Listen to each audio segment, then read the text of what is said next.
Hi friends, welcome to వాణి రుచులు. Dry fruits laddu తయారు చేసుకోవడం హెల్త్కి చాలా మంచిది.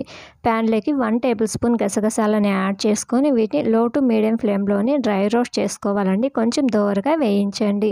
ఇలా వేయించుకున్నటువంటి గసగసాలని ఒక ప్లేట్లోకి ట్రాన్స్ఫర్ చేసుకోవాలి.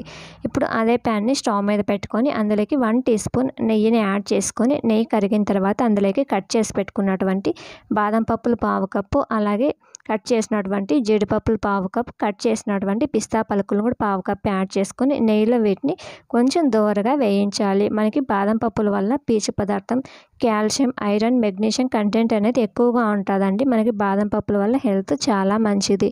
ఇలా వేయించుకున్న దాంట్లోకి 2 టేబుల్ స్పూన్ల సన్ఫ్లవర్ సీడ్స్, 2 టేబుల్ స్పూన్ల పంప్కిన్ సీడ్స్, 1 టేబుల్ స్పూన్ కిస్మిస్ని యాడ్ చేసుకొని ఇవి కూడా దోరగా వేయించండి. ఈ వీడియో కనుక నచ్చినట్లయితే ఒక లైక్ చేయండి. ఇలా వేయించుకున్న దాంట్లోకి మనం 1/2 కప్పు ఎండు కొబ్బరి తురుముని సన్నగా తురిమినది యాడ్ చేసుకొని, అలాగే 1/2 టీ స్పూన్ ఇలాచీ పౌడర్ని యాడ్ చేసుకోండి.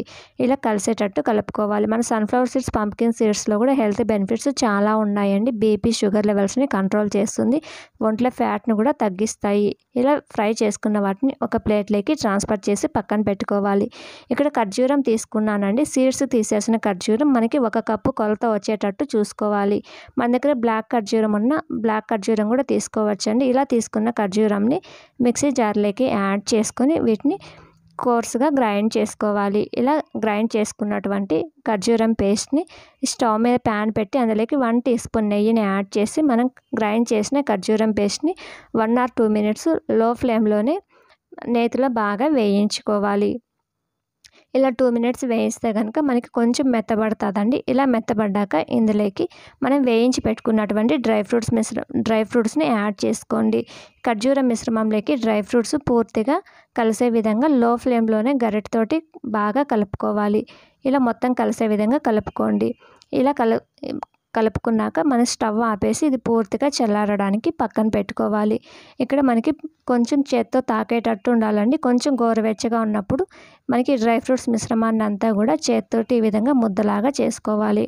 మనకి డ్రై ఫ్రూట్స్ లడ్డుకి పంచదారతో కానీ బెల్లంతో పని లేకుండా ఈజీగా ప్రిపేర్ చేసుకోవచ్చు. ఇప్పుడు లడ్డూలను ప్రిపేర్ చేయడానికి చేతికి కొద్దిగా నెయ్యిని రాసుకొని కొద్దిగా తీసుకొని ఈ విధంగా లడ్డూల్లా చుట్టుకోవాలి. మనకి అచ్చం స్వీట్ స్టాల్లో లాగా వస్తాయండి.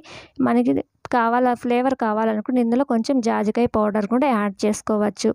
ఇలా అన్ని లడ్డూలను కూడా ప్రిపేర్ చేసుకోండి. మనకి ఈ లడ్డూలు 10 to 12 days వరకు కూడా స్టోరేజ్ ఉంటాయండి. ఒక ఎయిర్ జార్లో పెట్టుకొని స్టోరేజ్ చేసుకోండి.